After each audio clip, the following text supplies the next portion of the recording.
반갑습니다. 내려놓음, 그 평온함에 대하여입니다. 오늘도 사람 때문에 지치셨나요? 가깝게는 가족, 멀게는 직장 동료, 친구, 사회적 관계까지. 우리는 하루에도 수십 번 타인과의 관계 속에서 마음이 흔들리고 스트레스를 받고 때로는 상처를 받습니다. 어떤 사람은 나를 무시하고 어떤 사람은 나를 오해하며 어떤 사람은 아무렇지도 않게 선을 넘기도 합니다. 그럴 때마다 마음속에 이런 말이 맴돌죠. 도대체 왜 사람은 이렇게 어려운 걸까? 왜 나는 이런 사람들 때문에 괴로워야 할까? 하지만 이 질문은 지금 시대만의 고민이 아닙니다. 2600년 전 부처님도 인간관계의 고통을 가장 깊이 통찰하셨습니다.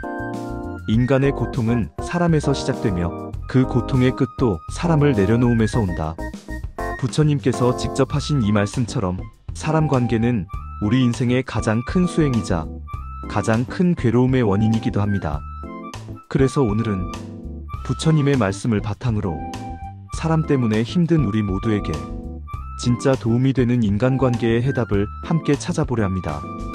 초등학생도 이해할 수 있게 쉽게 풀어드릴게요. 하지만 마음의 깊이에 도달할 수 있도록 한 줄 한 줄 진심을 담아 말씀드릴게요.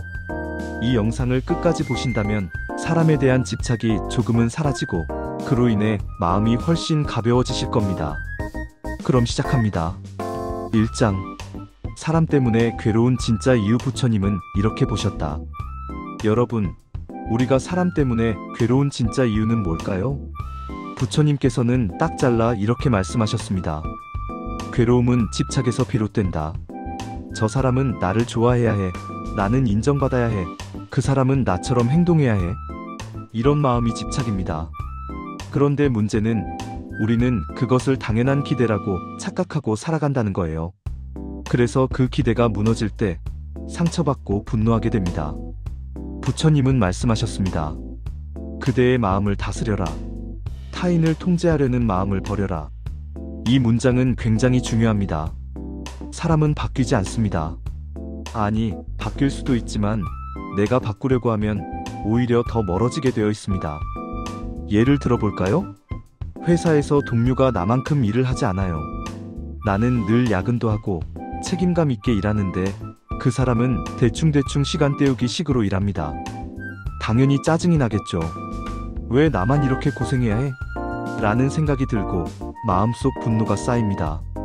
하지만 이 상황에서 진짜 괴로움을 주는 건 그 동료의 행동이 아니라 그는 나처럼 해야 해라는 내 마음의 기준입니다. 부처님은 그것을 마음속 그림자라고 하셨어요. 남에게 나의 그림자를 씌우고 그 그림자에 맞지 않으면 분노하고 슬퍼하는 겁니다. 이걸 내려놓는 순간 저 사람은 원래 그런 사람이구나 하고 받아들이는 순간 마음은 놀랄 만큼 편안해집니다. 현대 심리학에서도 비슷한 말을 합니다. 우리는 다른 사람을 있는 그대로 보기보다 내가 원하는 모습으로 보려고 한다. 그러니 인간관계의 첫 해답은 상대를 바꾸려는 마음을 내려놓는 것입니다. 이것이 바로 부처님이 가르친 첫 번째 해탈의 지혜입니다. 기억하세요. 기대는 괴로움의 시작이다. 2장. 인연에는 전생이 있다. 모든 만남은 우연이 아니다. 부처님은 인간관계를 바라보는 완전히 다른 시각을 주셨습니다. 그게 바로 인연입니다. 부처님께서는 이렇게 말씀하셨습니다. 모든 인연은 전생의 업에서 비롯된다. 이게 무슨 뜻일까요? 지금 내가 만난 사람, 나를 힘들게 하는 사람, 아무 이유 없이 내 곁에 있는 그 사람조차도 과거 어딘가에서 이미 이어져 있던 인연이라는 겁니다. 그러면 이런 생각이 듭니다. 아니, 내가 전생에 뭘 그렇게 잘못했길래 이런 사람을 만나야 해? 그런데 여기서 중요한 포인트가 있습니다. 그 인연은 벌이 아니라 배움이라는 거예요. 예를 들어서 매번 내 말을 무시하는 직장 상사가 있어요. 그 사람과의 관계가 너무 하지만 그 사람은 내게 자존감이라는 주제를 안겨주는 존재일 수도 있습니다. 혹은 늘 나를 배신하는 친구가 있어요.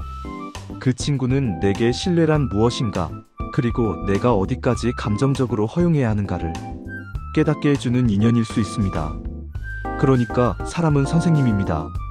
좋은 사람도 나쁜 사람도 모두 내 마음의 거울이자 내 성장의 길잡이라는 거죠. 불교에서는 이걸 업장 소멸이라고 합니다.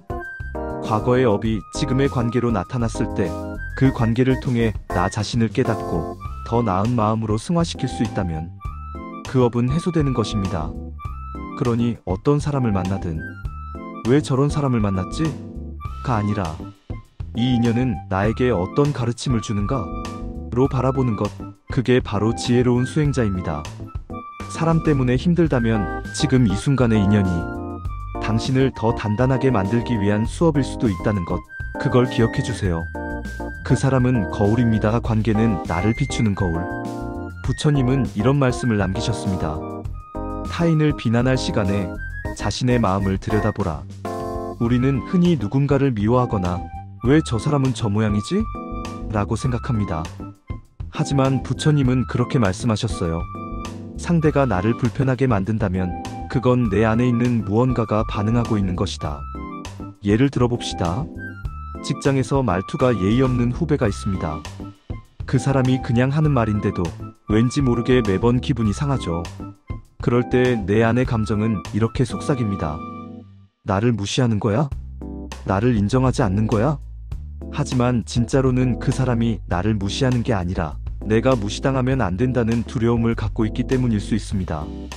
이걸 투사 프로젝션이라고 해요. 내 마음의 그림자를 상대에게 덮어 씌우고 있는 거예요. 부처님은 그것을 마음의 업식이라 하셨습니다. 과거의 경험이나 감정이 지금의 상황에 투영되어 반복적으로 고통을 만들어낸다는 뜻이죠. 그러니까 누군가가 나에게 상처를 줬다고 느낄 때 그 사람을 바꾸려 하기보다 내가 왜 그렇게 느꼈을까? 를 먼저 물어야 합니다. 그 순간 그 사람은 나를 괴롭히는 존재가 아니라 나를 더 깊이 이해하게 해주는 거울이 됩니다. 이것이 바로 불교에서 말하는 관찰의 수행, 그리고 자기 성찰의 첫걸음입니다. 현대 심리학에서도 똑같은 얘기를 해요. 상대에게 분노가 일어날 때는 그 감정을 억누르거나 외면하지 말고 그 감정의 뿌리를 바라보라고 하죠. 그래서 누군가가 당신을 불편하게 할 때 이제 이렇게 생각해 보세요. 이 감정은 내 안에 어떤 상처를 건드린 걸까? 그러면 인간관계가 더 이상 감정의 전쟁터가 아닌 마음을 알아가는 수행장이 될 수 있습니다. 4장. 착한 사람 콤플렉스를 버려라. 무조건 참는 것이 수행은 아니다. 부처님을 떠올리면 많은 사람들이 무조건 참는 것을 떠올립니다. 하지만 진짜 불교는 그런 걸 말하지 않습니다. 부처님은 분명히 말씀하셨습니다. 침묵이 자비가 아닐 때도 있다. 즉, 착한 척 참는 척이 오히려 스스로를 학대하고 있는 경우도 있다는 거예요. 예를 들어서 내가 모든 사람에게 잘해주고 있는데 그 사람들은 돌아오는 게 없습니다. 도움만 받고는 뒤돌아서고 심지어 나를 이용하기까지 합니다. 그때 우리가 흔히 하는 말은 내가 너무 착했나 봐. 하지만 진짜 문제는 착한 것이 아닙니다. 착하게 보이고 싶은 욕망, 즉 좋은 사람으로 평가받고 싶다는 칭찬 중독이 문제예요. 부처님은 선행의 마음에 대해 매우 강조하셨습니다. 진정한 선행은 보상을 바라지 않는다. 보상을 바라는 순간 그것은 거래가 된다. 그러니 나는 이만큼 해줬으니 저 사람도 나를 배려해야 해라고 기대하고 있었다면 그건 자비가 아니라 조건부 사랑입니다. 그리고 그 조건이 충족되지 않을 때 우리는 상처를 받게 되죠. 그러니 인간관계에서 무조건 착하려 하지 마세요. 불편하면 불편하다고 말하고 선 넘으면 선을 긋는 것도 건강한 수행자의 태도입니다. 불교에서는 지혜로운 자비를 중요하게 여깁니다. 무조건 다 들어주는 게 자비가 아니에요. 경계는 지키고 내 마음은 지키면서도 상대를 이해하려는 것, 그것이 진짜 수행입니다. 현대 사회에서도 좋은 사람 증후군으로 병원에 오는 사람들이 많습니다. 늘 남의 눈치를 보고 자신의 감정은 억누른 채 괜찮은 사람으로 살아가려고 하다가 결국 번아웃이 와버리는 거죠. 부처님은 말씀하십니다. 자신에게도 자비를 베풀라. 이 말은 곧 내 마음도 돌보는 인간관계를 하라는 뜻입니다. 5장. 말은 칼이 될 수도 약이 될 수도 있다. 부처님의 언어관계법. 사람 관계에서 가장 많은 오해와 갈등은 말에서 비롯됩니다. 말 한마디로 사람을 살릴 수도 죽일 수도 있는 세상이죠. 부처님께서는 언어에 대해 이렇게 말씀하셨습니다. 입에서 나오는 말은 마음의 열매다. 거친 말은 거친 마음에서 나오며 부드러운 말은 자비에서 나온다. 이 말씀은 단순한 예의범절이 아닙니다. 내가 어떤 말을 하느냐는 지금 내 마음의 상태가 어떠한가를 보여주는 거울이라는 겁니다. 그래서 부처님은 4가지 언어의 기준을 가르쳐 주셨어요. 진실한 말 거짓 없이, 이익이 되는 말 상대에게 도움이 되도록, 부드러운 말 날카롭지 않게, 적절한 때에 하는 말 타이밍과 상황을 고려해서 이 4가지가 함께 있을 때 말은 자비가 되고 관계를 회복시키는 힘이 됩니다. 하지만 우리가 실수하는 경우는 이렇습니다. 나는 진실을 말했을 뿐이야. 하지만 진실이라고 해도 그 말이 상대에게 폭력적으로 다가갈 수도 있습니다. 예를 들어, 그렇게 살면 안 돼. 너는 그게 문제야. 이런 말들은 진심일지 몰라도 상대에게는 굉장히 위협적이게 들릴 수 있죠. 그래서 부처님은 때로는 침묵이 더 큰 자비라고 말씀하셨습니다. 말하지 않아도 전달되는 진심, 그게 바로 수행자의 언어입니다. 말이 많은 사회일수록 침묵이 더 귀해집니다. 그 침묵 속에 담긴 배려와 이해가 진정한 관계의 깊이를 만들어줍니다. 6장. 나와 안 맞는 사람을 대하는 법. 부처님은 다름을 어떻게 보셨을까? 인간관계에서 가장 힘든 순간 중 하나는 나랑 정말 안 맞는 사람을 만났을 때입니다. 같이 있으면 숨 막히고 말도 안 통하고 심지어 그 사람은 나를 이해할 의지조차 없어 보이죠. 그럴 때 우리는 이런 생각을 하게 됩니다. 왜 저런 사람하고 부딪혀야 하지? 이 세상엔 왜 저런 부류가 존재하는 거야? 하지만 부처님은 그렇게 말씀하십니다. 모든 존재는 각자의 업을 따라 살고 있을 뿐이다. 즉, 누군가는 지금까지 살아오며 상처와 결핍 속에서 방어적으로 말하고 누군가는 타인을 공격하며 자신을 지키는 법을 배운 겁니다. 그 사람이 이상한 게 아니라 그 사람은 자기 삶의 방식대로 반응하는 겁니다. 부처님은 또 이렇게 말씀하셨습니다. 지혜로운 자는 사람을 바꾸려 하지 않고 다름을 인정하고 스스로의 마음을 보호한다. 예를 들어볼까요? 가족 안에서도 유독 예민하고 부정적인 성향의 사람이 있습니다. 뭐든지 안 된다고 말하고 늘 불만을 품고 있어요. 그 사람을 바꾸려고 애쓰면 오히려 더 큰 충돌이 생기고 마음이 다치죠. 그럴 때 필요한 것은 다름을 수용하는 용기입니다. 이해하지 못해도 괜찮습니다.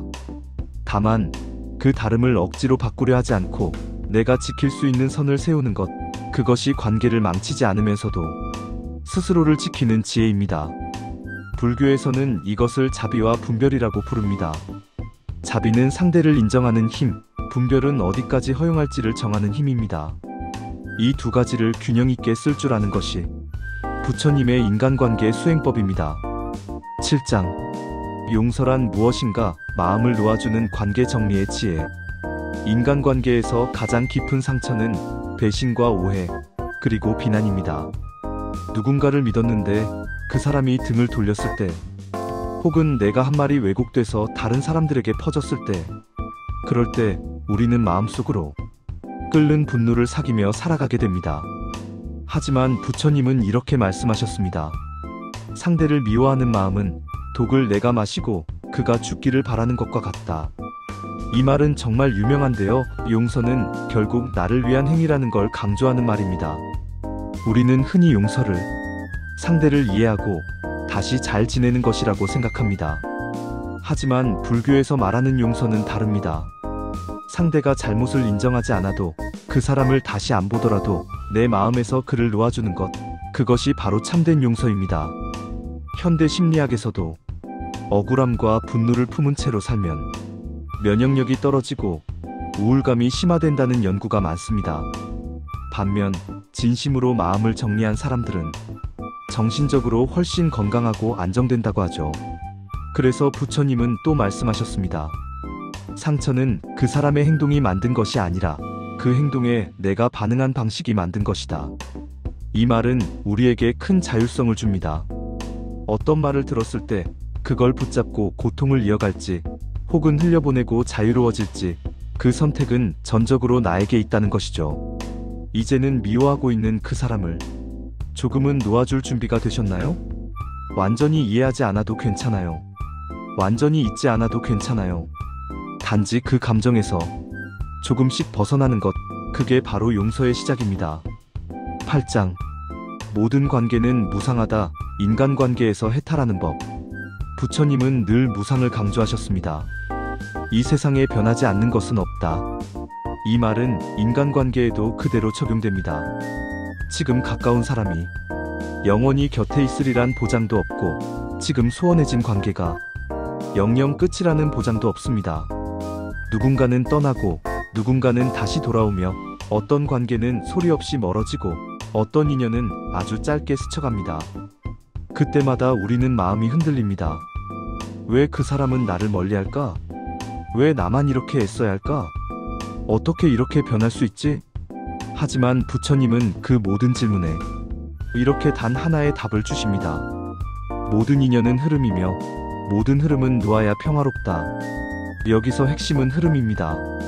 인간관계는 멈춰있는 것이 아닙니다. 사람의 감정, 생각, 상황은 끊임없이 변합니다. 그 변화 속에서 우리는 그냥 지금 이 순간을 살아갈 뿐입니다. 그러니 어떤 관계도 이래야 한다는 틀에 가두지 마세요. 잘 지내야 한다, 오래 가야 한다, 이해받아야 한다. 이런 기대들이 우리를 힘들게 만드는 겁니다. 오히려 이렇게 생각해보세요. 지금 이 인연이 내 삶을 잠시 스쳐가고 있다. 그 스침 속에서 배울 수 있다면 그 관계는 이미 충분히 의미 있었던 겁니다. 부처님은 또 이렇게 말씀하셨어요. 세속의 인연은 모두 연기이며 인연이 닿으면 흐르듯이 흩어지게 된다. 그러니 너무 붙잡지 말고 너무 애쓰지 말고 관계에 휘둘리기보다는 그 안에서 내 마음을 지키는 법을 배우세요. 그것이 바로 인간관계에서 해탈하는 길입니다. 마무리 멘트 콜 투 액션. 오늘 영상 어떠셨나요? 사람 때문에 지치고 상처받고 외롭고 혼란스러웠던 마음이 조금은 가벼워지셨나요? 부처님의 말씀은 철학이 아닙니다. 그저 듣고 감동하는 말이 아닙니다. 우리가 매일 살아가는 이 관계 속에서 마음이 무너지지 않도록 붙잡아주는 지혜입니다. 이제는 관계에서 바라기보다 내가 나를 지키는 쪽을 선택해보세요. 그것이 부처님이 주신 가장 큰 평화의 메시지입니다. 이 영상이 마음에 남았다면, 그리고 누군가에게도 도움이 될 것 같다면 구독과 좋아요는 영상 제작에 큰 힘이 됩니다. 마음이 지친 분들에게 이 메시지가 꼭 전해지길 바랍니다. 감사합니다. 오늘도 당신의 평화를 응원합니다.